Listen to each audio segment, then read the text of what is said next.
How are you all? Well, it is 6 o'clock and I hereby call our board meeting to order. And let's start by taking a roll call, starting with Mr. Adams. Adams here. Mr. Johnson, Johnson here. Byers, I'm here.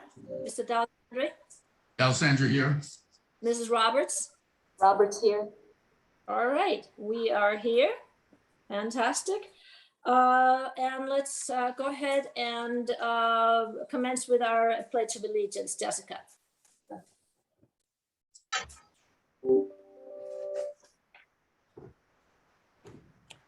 I pledge allegiance to the flag of the United States of America and to the republic for which it stands, one nation, under God, indivisible, with liberty and justice for all. Thank you. Thank you very much. At this point, I would like to have the patrol report as delivered by our office deputy Sam Perez, please. Well, good evening all, once again. Happy to be here. In terms of trends right now, we've been getting a lot of calls for suspicious vehicles and persons. And it's a good thing because it draws us law enforcement locations. And from those, we've actually gotten arrests. So where do I see myself? Oh, there I am. Okay, we did it. Okay, so once again, please continue to call for any suspicious person or vehicle that will be in contact by what's going on.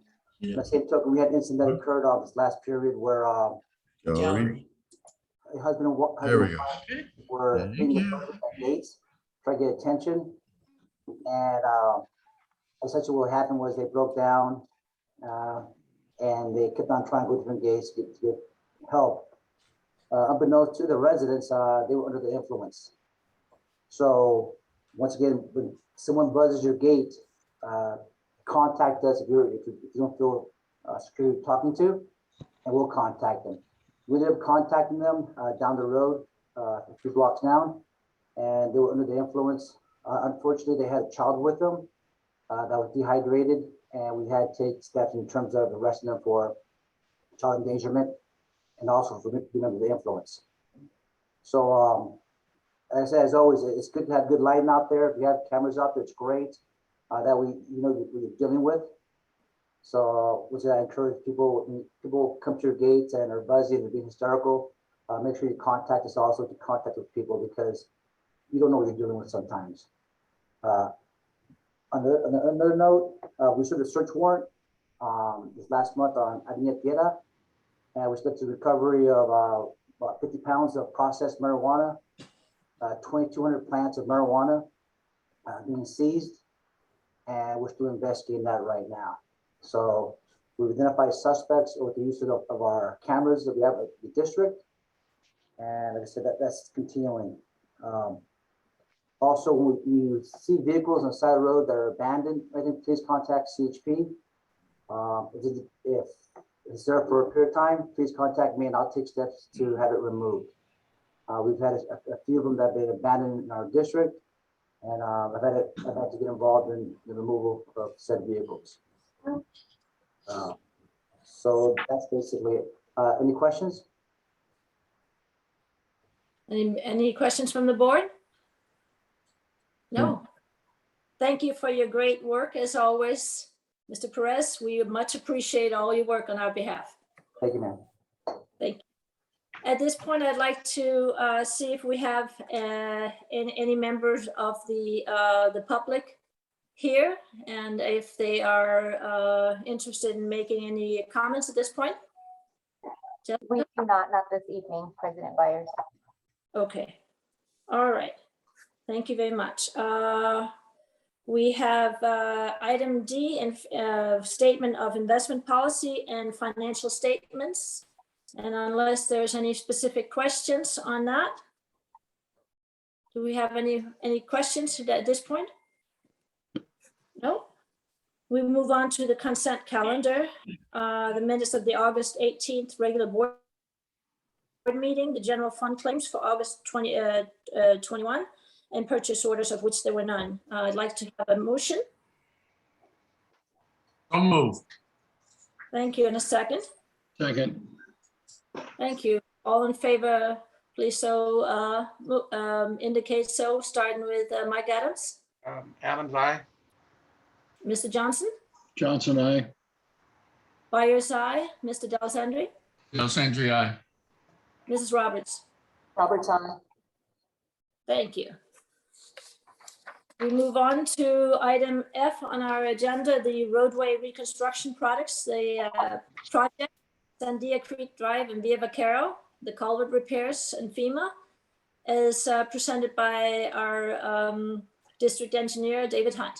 Please. Yeah, I'm gonna let Ron kind of take over here since he's done all the work on it. So Ron, why don't you start with the environmental work? All right, thanks, Dave. Yeah, so I got some good news for the Sandia Creek. I'm not sure if everyone has heard, but we did receive all the environmental permits, so that's we're finally making that step forward. So it's a good day on that. So we've gotten the contractor on board now. The contractor, we've had him ready to go, and now we just we sent out the NTP, and it's looking like we're trying to work with him on the start date, but he needs to get his pipe delivered and everything. So it's looking like a start date of October 25th, but we're trying to see if we can get out there a little earlier than that. But that's the latest date he could be out there is October 25th. So we're moving full speed ahead on that one. So everyone get ready for finally to get that road functional again. So we're moving forward with that. It'll be a good feeling. Whoopee, that's awesome. Yes. Great work. Been a long Fantastic. time. Yeah, but back to just I guess to get back to business after the good news. So we know we've had that detour there for a while. So we just want to kind of you know, we made a presentation on whether the detour traffic is causing undue stress to the road, which there is additional traffic on there. And we did a little analysis, and I don't know if Jessica, you could pull up that presentation for us. You're doing that. I have a question. Yes, go ahead. Why do we have to wait so long? It's over almost 6 weeks to get started. And So- why can't they begin working and doing things before the pipe comes? So that's a great question. It's something I have been talking through with the contractor. So basically, the main thing is he can't really start really securing anything until he gets that notice to proceed. We never knew when that was going to come in. So we had him ready to go, and he was forewarned and ready to like make moves on it. But the thing right now is, especially with how construction is, it is just a long lead time on everything. But the pipe is that's a critical path item. So it takes a little while, and they can't really, because they have a set amount of time, they can't start until they get that secure. Now we're trying to get him to get in before, as early as he can, before the pipe can be delivered. But we're working that through right now. But he told us just because of the pipe manufacturers are all busy right now, and it's hard to get them out there earlier than that. But we're still working to try and get that done. I'm not sure if you wanted to add anything to that, Dave. Yeah, we like to get him in there and create the access road, you know, down into it, remove the existing pipes. He can start putting in the concrete footings for the up and downstream and get all the concrete in and set. And when the pipes show up, then lay it in there. So, Right. so we're working with him on that. He's playing like worst case scenario with us right now. And I said, hey, well, you look at your schedule, and we're gonna have a sit down meeting between Ron and I and him. And we're gonna go over all these items that he can do ahead of time and get him started. So when the pipes show up, we can put them in, have the bedding in there, get the pipe in there, backfill it. Because once we get the head wall in, the pipe in, and then it filled up just halfway, we're pretty secure if any rain shows up that can get through the pipe. So we're gonna get this done, and we're gonna get that schedule improved. Just gonna take Ron and I a little bit to work with him on that. Great. Okay, All right, any other questions regarding that, or? All right, I'll take I guess silence as ready to move, I guess. So as discussed, so you know, the additional traffic from the Sandia Creek detour, we're just looking through that. So it could have caused additional impact to the road, which could cause some degradation. So we just wanted to start a discussion on whether a pavement rehab project is necessary, and we kind of ran through a couple of analyses here, and we'll go through that, and I'll show you the next slide, Jessica. All right, as you can see, as you probably all know, here's the route. You know, you start on Sandia Creek, go up to De Anza, to Tierra Rica, down to Buenos Campos, and then you're back on the original route. The washout was right there in the middle on Sandia Creek. So those are the 3 roads we already had Steve out there look at the striping and everything, and he gave us his report on that. And then we had another pavement inspector go out and just give a quick look, you know, what kind of condition the pavement is in, and he got a couple pictures for us. So if we can go to the next slide here. So here's De Anza Road. You can see this road is really, it's in fair condition. There's really no real signs of any stress, no potholes. So it looks like it's in good enough condition. And if you go to the next slide right here, I'll have the full analysis. We have our, so the original pavement condition was fair. And I think which was a 67 from our pavement condition rating. And it looks like it's pretty much maintained that rating right now. You know, we're saying it's still in fair condition. There's no potholing, so we really don't see an immediate need for a repair. But if we did want to, you know, throw a slurry seal down there, we did a quick cost for that. It would be about $65,400. The reason for that cost being a little higher than our other slurries is when you have these small quantities on a job, the price kind of goes up, and the more quantities you throw in, the price per linear foot goes down. So as you can see, you know, it'd be 65,000, but we don't really see the immediate need. There may be some striping needs that need to be done, but we can discuss that as a summary at the end. So if you move on to Tierra Rica, next slide, please. You can see this one, you know, you see a little minor cracks, but that's nothing, you know, it's nothing to be concerned about. But as you can see, this one's also in fair condition. There's really nothing that would warrant an immediate need for repair. You can see, you know, again, there may need to be some refreshing of the striping because we didn't do this with our last slurry job. So it's again, something we can consider. But if you go to the next slide here, you'll see this, these PCI rating was also in fair condition. It was actually a 68. So from our analysis, you know, it seems like it's still in fair condition. Again, there's no immediate need for repair on that one, but this one, it's a little bit smaller of a length. So it's about $22,900 for this leg of it. So again, we don't really see the immediate need to jump out and run on a project right now based on the new traffic. So then if you can go to the next one for Buenos Campos. Now this is one we, you know, the inspector went out and we started seeing a lot of these little potholes there. You know, this is definitely something that needs to be repaired, and it's something that even our crews can go out and do a quick repair on just to do. And if you go to the next one, you'll see another slide where there's a little more severe cracking and potholes there. So we saw this throughout the whole leg of the road. But it's hard to really attribute this to the detour because if you look at if you go to the next slide, you'll see our 2016 PCI rating. This one was actually rated in poor condition already. So it's hard to say if this potholes were formed because of the detour or not because of the detour. But it's something that, you know, we're definitely going to have to fix at some point. But if you wanted to do that right away to get that detour, you know, the attention it deserves, we can go out and we can have our crews go out, or it's something we can entertain. So that, as you can see, the street was showing wear and tears, potholes and everything. So we did a quick analysis of this one. The actual recommended course of action to fix this, because those potholes go deeper, could be underlying conditions, would be a grind and overlay, like a 2-inch removal and then 2-inch replacement. The cost for that for this whole leg would be about $485,000. It's a little bit pricey operation, but if we just did a slurry seal, you know, it wouldn't really fix the underlying problem, but it would, you know, it would add some life and it would cover up all that, and we would do some patch repairs on the potholes. That would be about $135,750. So as you can see, it would be a bit of a, you know, a pricey operation to go out there and just fix that on a project on its own. Now, if we start bringing this as part of a larger project, again, that'll bring those numbers down, and, you know, we'll get a better deal, just like we did with the slurry seal last year.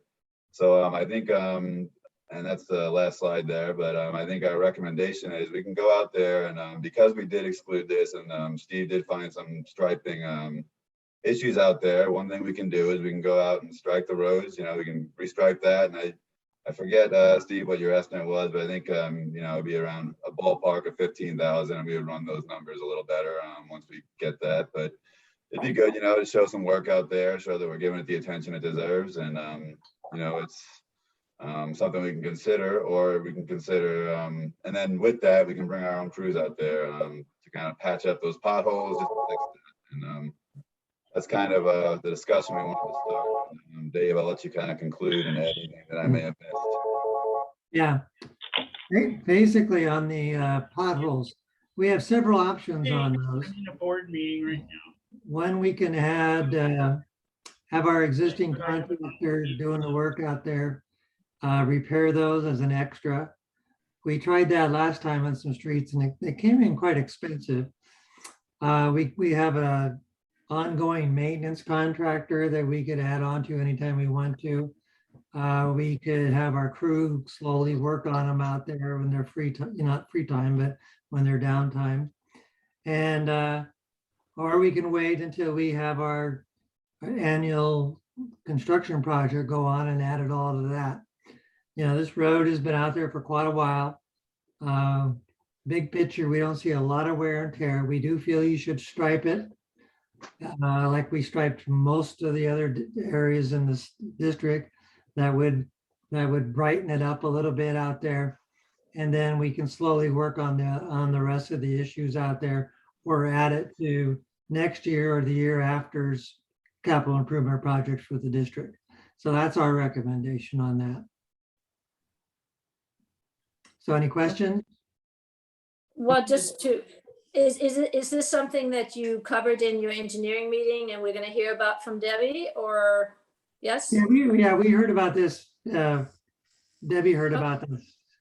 Okay, so I think I'm just gonna wait and see what her take from the engineering committee will be, and leave it at that for right now. Okay, Anybody have questions? Yeah, shouldn't you wait until the Sandia Creek project is finished before you undertake some of this? Before, absolutely, absolutely. Okay, Yeah. very We good. we wouldn't even consider starting it until they're done and opening up and have Sandia Creek open. Well, that could bring you into winter, Yeah, it could. and And you may want to wait then. for slurry seals and beta work, you know, you want to keep the temperature up. And it may delay that until springtime. But again, we have options for that. So. But we on can the other, try. you had some potholes that are just gonna get worse if you have to wait through the rainy season. So I mean, Yeah, it's that's why we can have some of our crew do it, the Yeah. worst ones. Then have another contractor next spring do it. You know, we Yeah. have options out there. yeah, that's what I was gonna see what Debbie and Ray's thoughts were on that. So we'll get to that. And Okay. thank you very much. Anybody else have any questions? No? All right. Well, thank you very much, Dave. We move on to the Buena Vista reconstruction project. Also, as reported by Dave Hunt and Ron. And Ron, because Ron did all the work on this. Yes. I'm giving him practice in front of the board here. So Ron, it's all yours. You're doing great. All right, I'll take it over. Yep. So, yeah, so for Buena Vista, you know, we're still going through the permitting process. You know, we're waiting for that light at the end of the tunnel that we just found at Sandia Creek, but we're going through the same exact process right now. We're going through a lot of the, you know, we had the permits, the agencies have seen the permit packages. Now we're going back and forth through a lot of the preliminary reviews and a little bit of that. So we're just trying to get them locked down. And again, these preliminary reviews make the actual submittal a lot faster, and that actually worked out for Sandia Creek because they didn't have any comments after the final submittal, and then that leads a lot of lead time out of it. So we're going through that process right now with all the agencies. You know, we got the fees have gone in, and so they're looking at it. We're going back and forth having the coordination, but you know, you saw this with Sandia Creek and Villa Vaquero. It's there's a lot of uncertainty in the environmental got to get the agencies to look at everything. So right now we're still looking at, we're targeting that, we're looking at spring, you know, that's what we've been targeting, been saying from the last couple of months. So it's still nothing has changed on that front. So we'll just keep our fingers crossed and wait for that same good news to come from Buena Vista, and then we can finally get these washouts taken care of. So Okay, thanks. pretty much concludes my report right there, unless then I'll open up for any questions or if Dave wants to add anything. Yep, did a great job. Okay, thank you. Mike, we could kind of hear your conversation in the background. It was a little bit disruptive. If you can just turn your Yeah, I could do that. Yeah, I've had a bunch of people leaving. Sorry. Yes, thank you, because it was kind of hard to hear Ron there. They're Thank you, gone Ron. now. We do appreciate it. Did everybody else hear Ron's report? And do you have any questions? Nope. Okay, thank you very much, Ron and Dave. Thank you.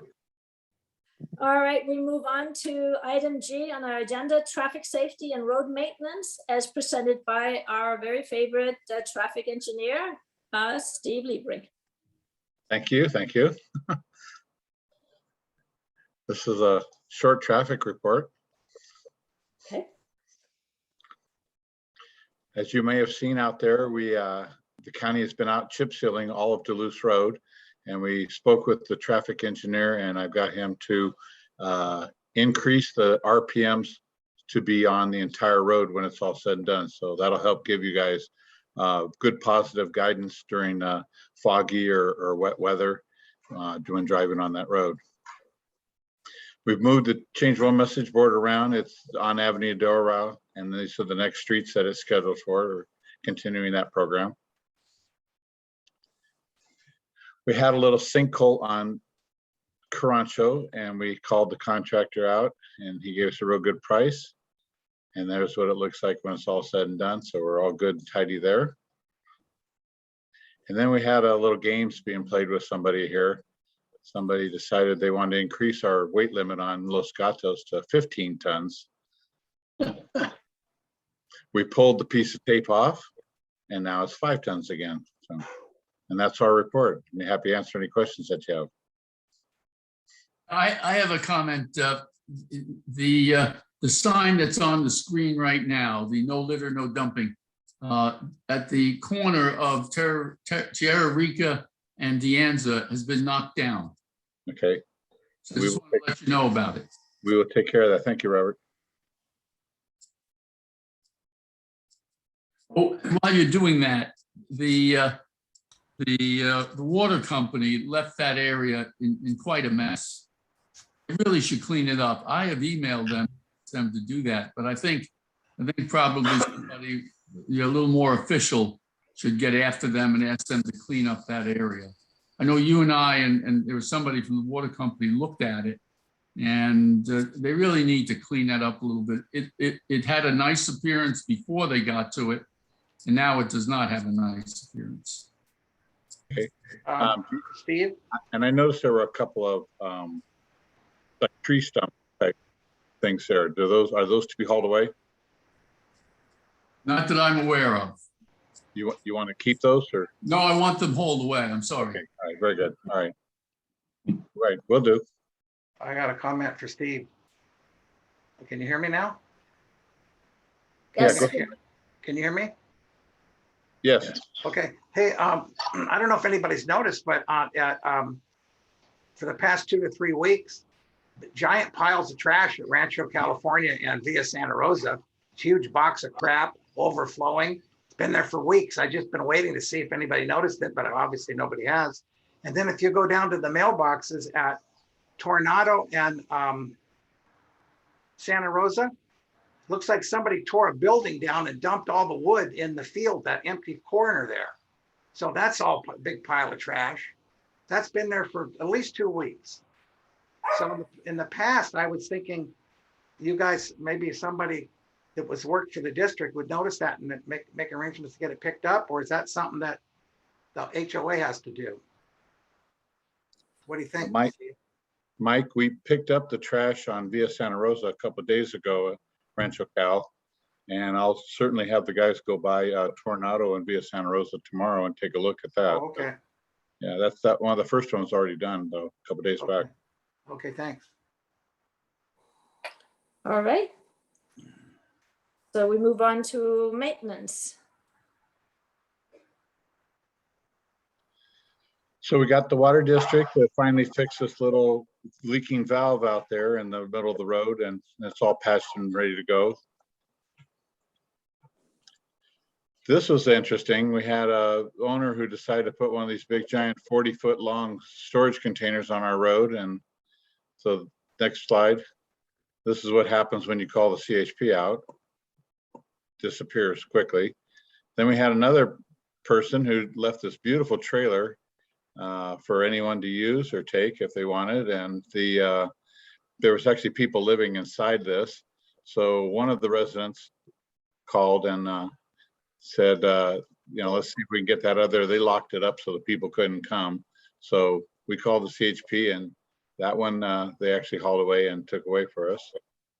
The one thing that we got left behind was this trash from those people that were living in that trailer. They left all that behind, so we'll be cleaning that up now next. I have one other question I wanted to add. A couple of meetings back, Robert mentioned homeless people living on the mountain on the way up to Duluth at one place or another. Have you guys noticed, are we getting encroachment from homeless people? You besides what you just mentioned there? Do you think there's any people? Because I see people, I come home from work just about dusk, and I see people packing with groceries and stuff walking up the hill. So I don't know where they're going, but they must be going into some kind of a subterranean, living arrangement, or they must have tents or something out there. Has anybody noticed that anywhere out there? I'll defer to the sheriff on that. We haven't had any reports from any residents, and we haven't seen any, but Okay. I'll let the sheriff respond if they have. Okay, in regards to the homeless encampments that are out there, they're actually outside the district, but I have worked with the HOT team to deal with those issues. So whenever you see these encampments that are out there, just call the normal dispatch number, which is 696-HELP-4357, and report the homeless encampment, and the Temecula HOT team will respond out there to deal with the issue. If it's on private property, there's a certain amount of leverage the city could put on the property owner. But if it's on city property, it gets taken care of pretty quick within a couple of weeks. Like the last issue we had was a few months ago, and we dealt with that. It took close to a month to clear out that camp. So when you see it, please contact us, because I'm with you, Mike. We want to catch it before it comes to our area. And that also goes in lines with suspicious persons. We've had calls for service in Rancho California. We have individuals walking up the hill into our district, and I've contacted them along with their deputies. So if it looks suspicious, always contact us, and we'll contact them and see what's going on. And a lot of those individuals have mental health issues and substance abuse problems. So it's best that we contact them. And, Okay, thank you. No problem. Okay, back to maintenance here. We had a tree fall over on Sandia Creek near Oak Manor. This is what was removed from the road by the local resident, our contractor for Vaquero and Sandia Creek Bridge. We want to thank him for that. This is the tree that actually fell. That's the size of the tree that uprooted. We even pushed it off on the side of the road to get it out of the way, and we have the tree contractor coming now to cut it up for us. So not to be outdone, then a few days later, we had another tree fall. This was much bigger and blocked a section of Croncho Pajaro. Our crews were deployed and got out there and got it opened up to this point so that we could get through the night. Then the tree crew came in the next morning and started taking the tree down, and you can see the size of this tree and the size of the limb that fell onto the roadway there. The next picture. This shows how big it is. One more time. That's the size, and you can see how the tree's hollowed out. That's because the tree died inside, and that's why it apparently broke and snapped. So we weren't able to completely finish it the day of because we had 1,000 bees in this tree. So they had to quit work and left one piece behind. So the contractor is coming back. The bees have now relocated. And so the contractor's coming back probably the end of next week, he said, and he'll get this last log out. But the next picture, you can see there's what it looks like now. So we're pretty substantially done. And that concludes our maintenance report. How much would that cost? I have a question. Yes, sir. Did anyone hear that tree fall? So there was no sound. Right. Gotcha. Well, Steve, I just wanted to again to voice my support for the tremendous improvement and increased work output that you and the field staff have been able to do on behalf of the district. We really do appreciate all your effort, and we're doing good work out there. You're doing good work out there. So thank you. Thank you. I'll pass that along to our staff. They'll appreciate that. Absolutely. All right, we moving on to item 8, supplemental law enforcement service study. You should have received an email of a proposed letter that we would like to send to the Riverside County Sheriff regarding the issues of specific land use as they relate to supplemental law enforcement. Also, the safety of our officers, our supplemental officers, as well as residents of our district.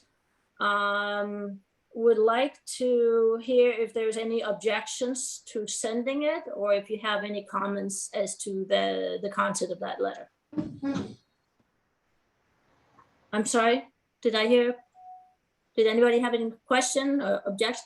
Do you have any objections to this letter being sent out? No.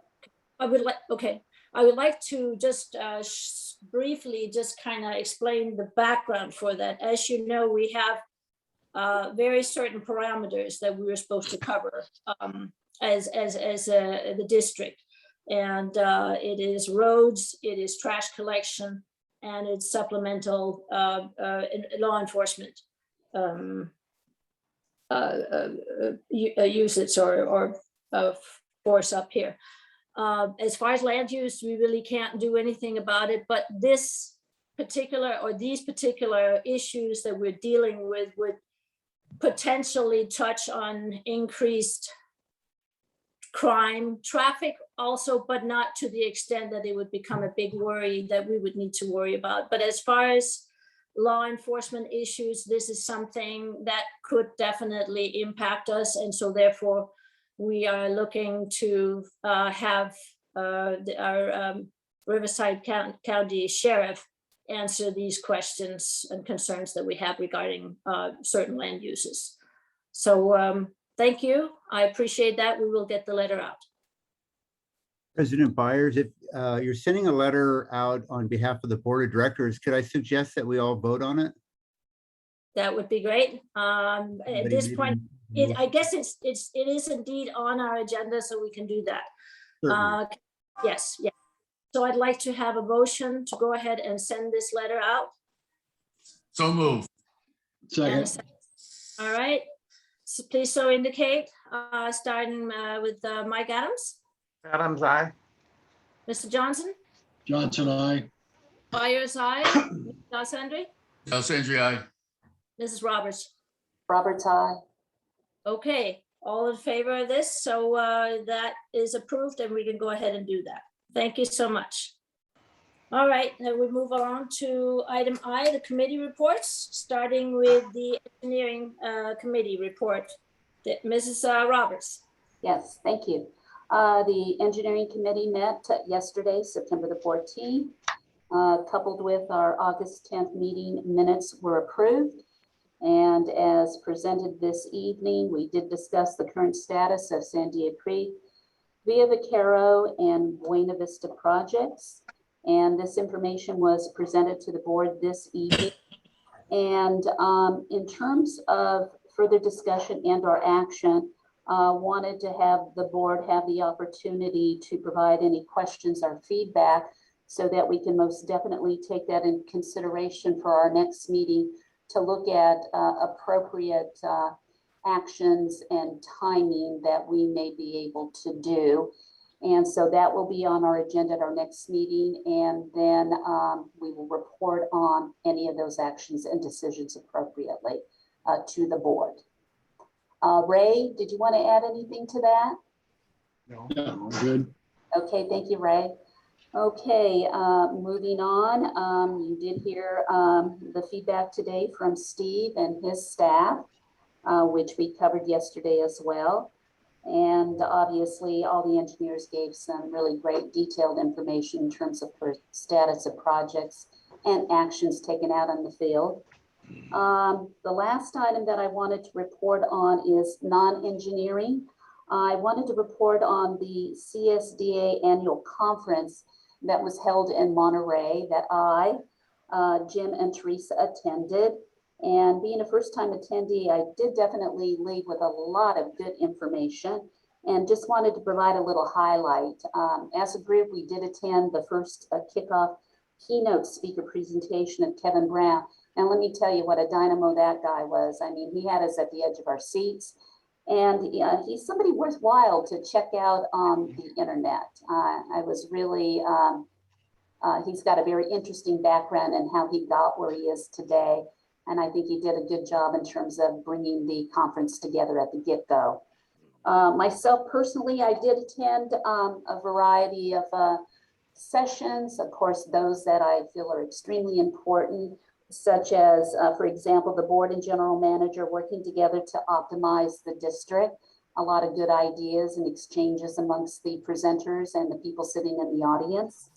Also resolving conflict constructively, whether within the board or within the community. And let's see, and there was another great one that I attended, exceptional boards for exceptional times and creating a culture of good governance.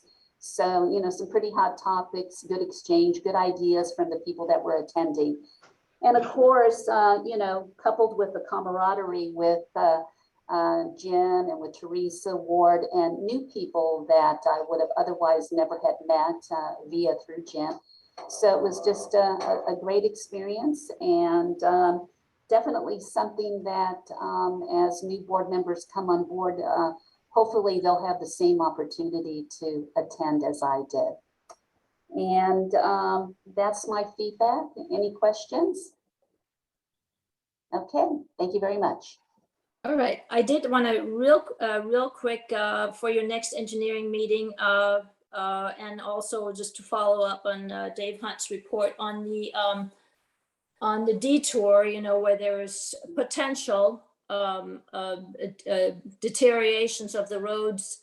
I think you showed Ron some pictures where there were potholes, and I think I just briefly mentioned that it seems like that perhaps in-house road crew could perhaps fill those potholes before we really start on the rain season, since we probably won't get through with the entire large project before the rainy season starts. Is this something that could be done, is what I would be asking Debbie to ask, and I would be asking that of Steve as well. Okay. So, yeah, for next meeting. Thank you. Thank you very much. Sure. All right, we move along to the Finance Committee report as presented by Mr. D'Alessandri. We'll make that presentation at the next meeting because our Finance Committee meeting is next week.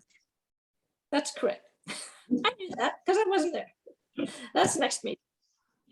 All right, we move on to the Legislative Committee report on SB 415. I think last month you heard most likely from Jim, seeing that I wasn't there, that we are getting support from a BB&K attorney who is familiar with the pass-through issues of being able to pass through fundings from county into our district. And as far as I understand, he is working diligently on that, and we are looking for his report. And I haven't seen that. Do you have anything to add to that, Jim? No, he should be completed, have his project completed and reporting back by the end of the month. So we have about another week or two. Okay. All right. Anybody have any questions on that? Okay. Then we move on to the general manager's report, and that would be you, Mr. Evans. Well, President Byers, you segued right into the beginning item on my report. ties to the information we're hoping to get from BB&K as to precisely how the county can administratively collect fuel tax, that's the new word now, fuel tax funds from the state, and as you said, pass them through to a special district, that being us. As you recall, our supervisor, Jeffries, had indicated as long as this doesn't cost the county any money, he's in favor. And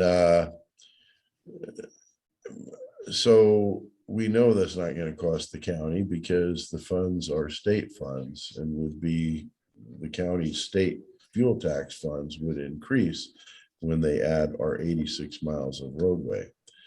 The issue really is it is essentially the county doesn't know how to do that. And that's been the latest obstacle.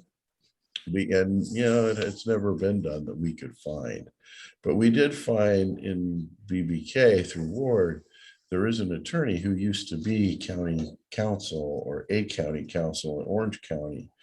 And his tenure with Orange County was as the legal representative of the transportation department. We've met with him and he has some ideas where we could precisely hand a document to the county of Riverside outlining exactly how this would be accomplished. This will begin this process in October, and more or less the kickoff is going to be in front of LAFCO. The state in the new reorganization of local government in 2010 or 11 requires LAFCO every 10 years to do a municipal service review of all local governments underneath the county and evaluate the services they're providing and how they're providing them, the financial viability of each. This is cities, special districts primarily. We were chosen this year, and I've mentioned this to you before.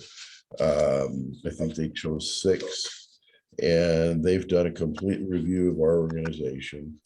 We saw a working draft, and it was very favorable. The draft is out, and it's out for review because it will be on LAFCO's October agenda. One of the comments that they make is that because of all the changes in the laws in the last 42 years that we've been in existence, our funding source, that being property tax or special tax, has been frozen by Prop 218, and that occurred 23 years ago. And they point that out, that if there is a period of high inflation, it could reduce the level of service that districts like us would be able to provide in the future. And then we're talking quite a few years out, but they're making that observation, and it's not a criticism, nothing we can do about it. But then they jump to the next paragraph, which is the district is attempting to address this matter. Then they explain about the assembly bills, SB 415, fuel tax, and the potential pass-through. So this issue will be discussed at the hearing the 4th week of October, which we plan to attend, hopefully in force, if we can get some of the community to attend this meeting and to use their 3 minutes or whatever to ask LAFCO to recommend, since LAFCO created us in our financing in 1978, they do have an interest here. So if they could recommend to the Board of Supervisors the fuel tax, for lack of a better word, pass through, that hopefully would create the issue, which would need to then be taken to the Board of Supervisors at some time after that, and the supervisors could act. The question is, which we can't answer right now and haven't been able to answer, specifically, how is something like this done administratively, legally, et cetera? And that's going to be the delay. Well, we don't know how to do that. You know, sure, we're happy. We're all happy for you, but we just don't know how to do that. So we're being proactive here, and we've been looking for somebody who might be able to hand the county a report step by step. This is what Duluth is asking for. This is the actions you need to take. And hopefully, if LAFCO, we don't need to go to LAFCO, but since we're going to be there anyway, and it's mentioned in the report, it seems that this could be a good strategic move. So anyway, it's just really information of this issue. I'll mention it again at your next meeting, which will only be a week out from the LAFCO meeting.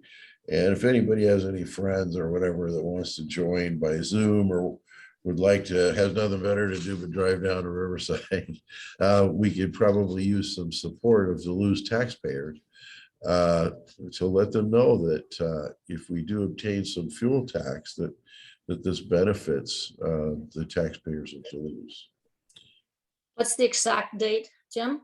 It's the fourth Thursday, I believe, at 9 a.m. And we'll be getting all the information out, but yeah, the fourth Tuesday, 9 a.m. in the Board of Supervisors chambers or room at the County of Riverside.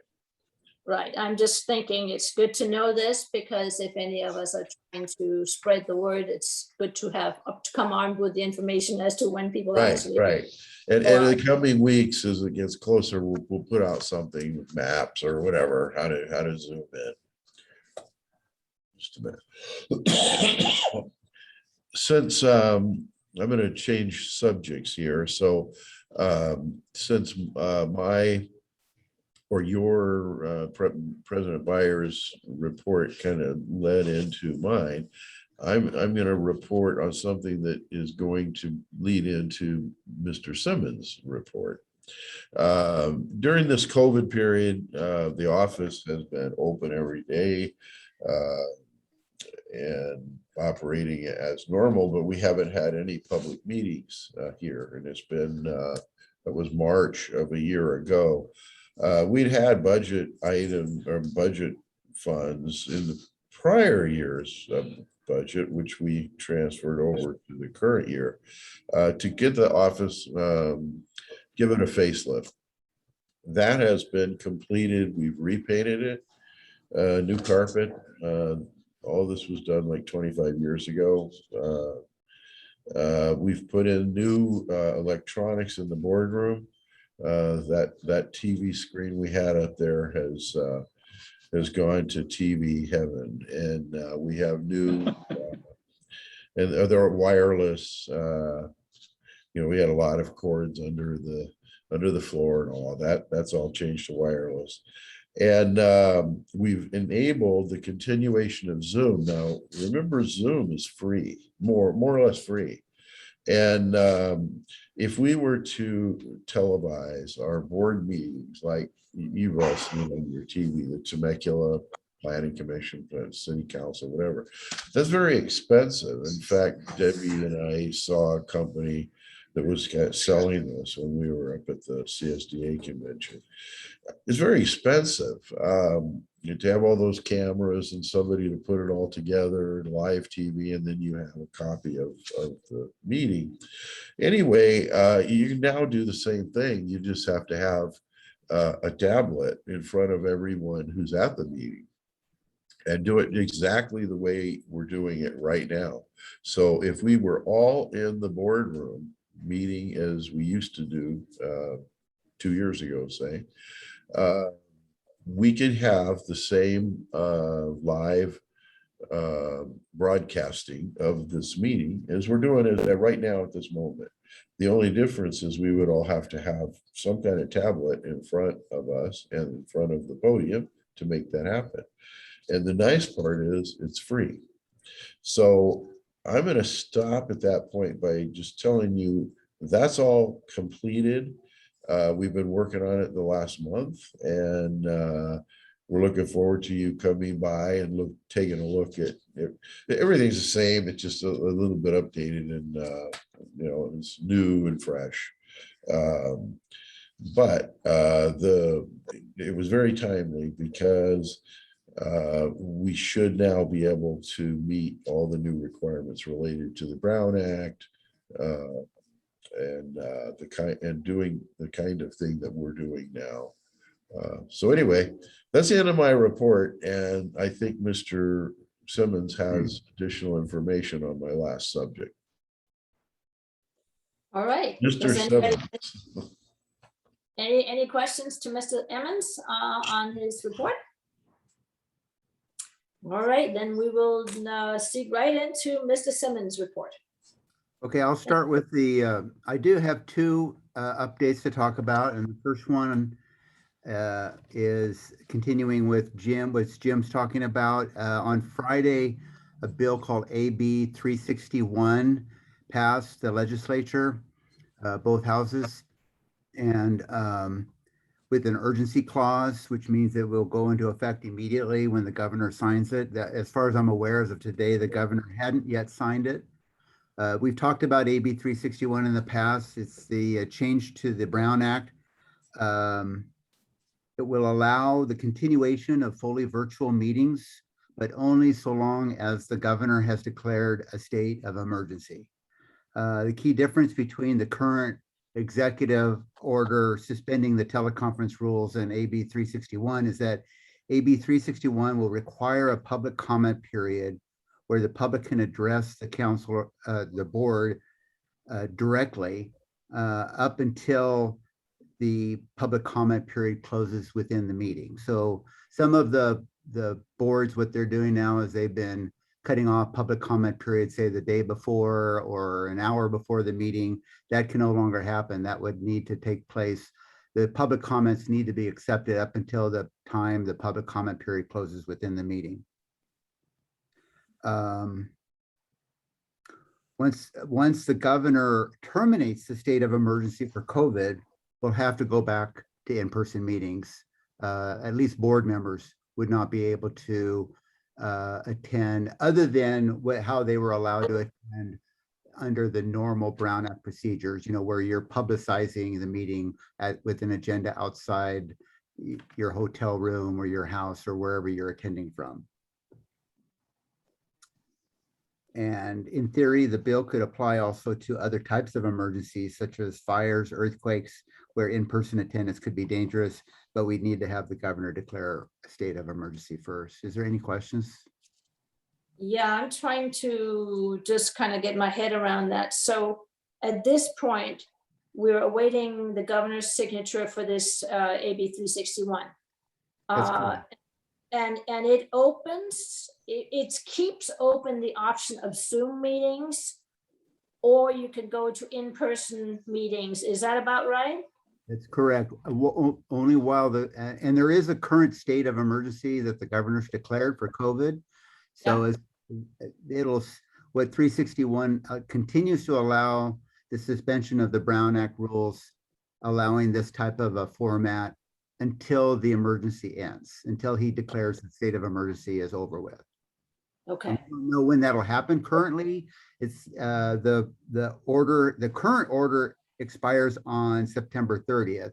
So we'll have to see what happens, whether he extends that to the end of the year. Some people are saying, well, he may go ahead and extend that till December 31st or January 31st.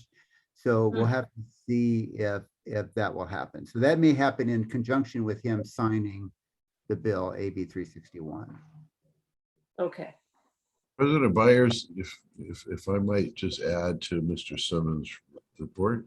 Please do. Essentially tying our two reports together, it appears that we will be able to do meetings on site, in-person meetings like we used to do, but conducted in a Zoom format where members of the board and members of the public can participate virtually through the Zoom process. Right, Mr. Simmons? Correct. Okay, so there's a decision, or we need some direction from the board, comments, whatever. It looks like we can go back to an abbreviated hybrid process at the October meeting, where you will have a choice to come here to the boardroom and participate, and we will have the equipment to make that happen. And the only real difference is you will have a small tablet on a stand in front of you, each of you and each of the staff people who are participating in the meeting, which will be recording it just as we're doing right now. And for those people who choose to, let's say, be where you are today, you know, in the office, home, whatever, you can do it exactly the way you're doing it right now and participate and be a legitimate participant in the meeting.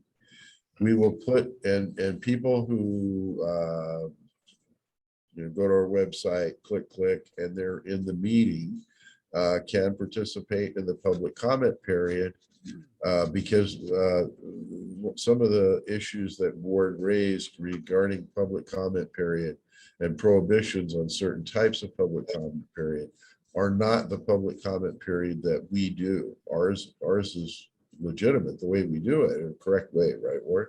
That's correct. Yeah.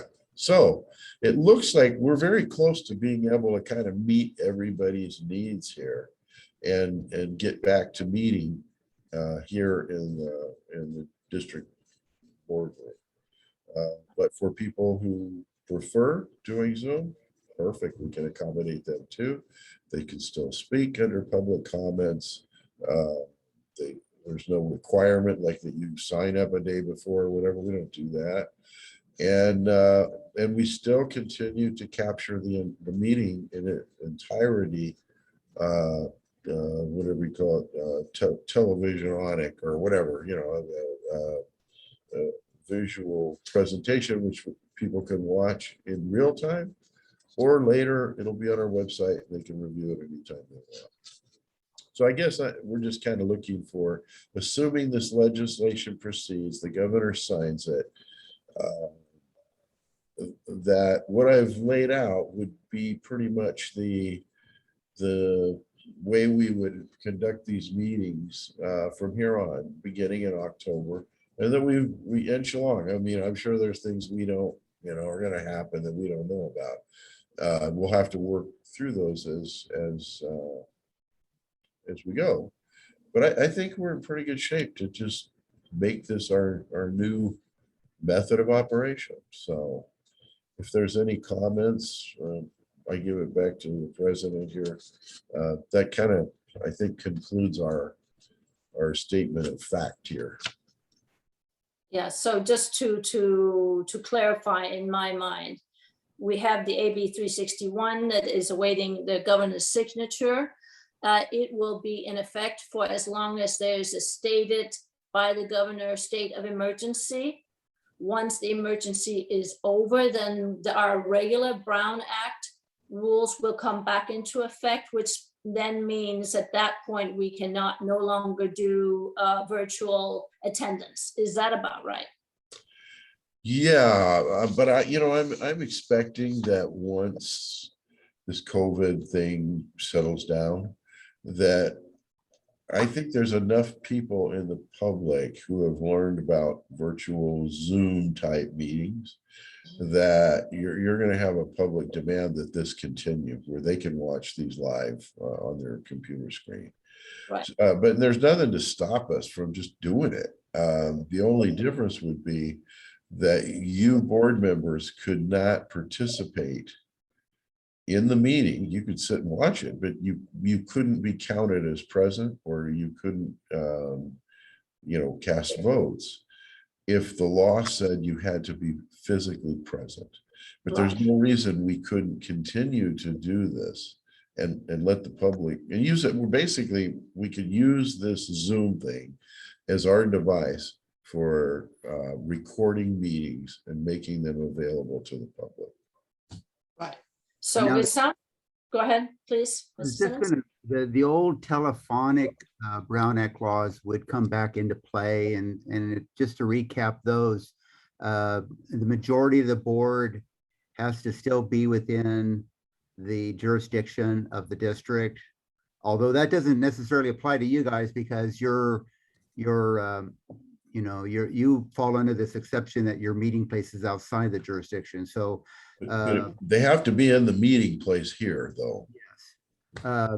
or they could be on the telephone within the jurisdiction, but you then have to post the agenda outside your door and allow your home to be open to the public. And that was the problem with the old telephonic rules. Nobody wanted to open their homes to the public.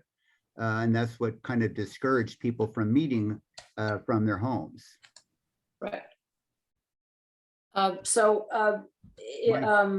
Yeah, I have a question, Ward. Sure. So I'm in San Diego County at my business here. So I'm not in the jurisdiction. You mean in Riverside County or the Duluth proper? Or when you say jurisdiction, what do you mean? In the Duluth proper, I mean, currently that rule is suspended, Mike. So you don't have anything to worry about now. Oh. But after the state of emergency comes off, then that goes back into effect, and you would have to be calling in from within the jurisdiction or be inside the boardroom. Think that might be after November? Oh, Marianne and Ray and I don't have to worry about it. It's hard. Right. No. So Now- my question or suggestion to the board is, seeing how the matter stands right now, that at the next October meeting, that we can do a hybrid. The board members, that is given that the governor is going to continue the state of emergency into October. So we do have to keep an eye out on that. And if there will be a change, then that will be announced.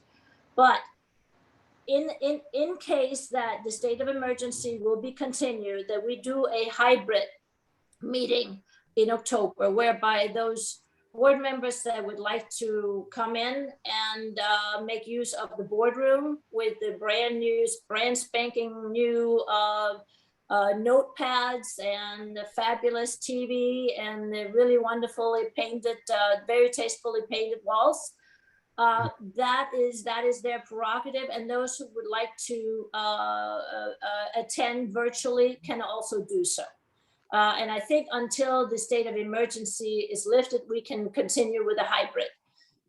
So I would suggest to Mr. Emmons and to Jessica that when you send out the board packets that gives you the agenda and ask you to RSVP, that perhaps you could indicate whether you're going to attend virtually or whether you're going to be in person, because it might have a little bit of an impact on sending packets out. Because if you attend in person, then the agenda will be on your computer, and you'll be able to access that and anything else that you want from that notebook while you're there. I just would like to have your concurrence on that. It's a kind of a short-term thing until the state of emergency is lifted, but I think it's the best of all worlds. Starting with Mr. Adams. I can't hear you, Mike. You have your, wait. You need to turn your mic on. What are we voting on? Are we voting on something? I mean, do you have it any way you want? It doesn't matter to me. Well, I mean, however Ward says we have to do it, and if it's open either way, it's fine. okay, Mr. Simmons, do we need to vote on a hybrid version? No, I think just Jim's looking for some guidance, so I think just a little bit of what everybody's thoughts are is sufficient. Yeah. What are your thoughts, Mike? It sounds fine to me. Everything is Jim said. It sounds fine with me. Okay. Mr. Johnson, what do you think? Yeah. Okay. That's good. And buyers, I'm all for it. I haven't decided whether I'm coming in or staying here, but I will let you know. And Mr. D'Alessandro. Fine. Okay. This is Rob. I'm good to go, yes. Okay. Okay, thank you. Thank you very much. I think we've had a very productive meeting, and hereby adjourn the meeting. Thank you very much, everybody. Bye. Have a good evening. Yes. Bye.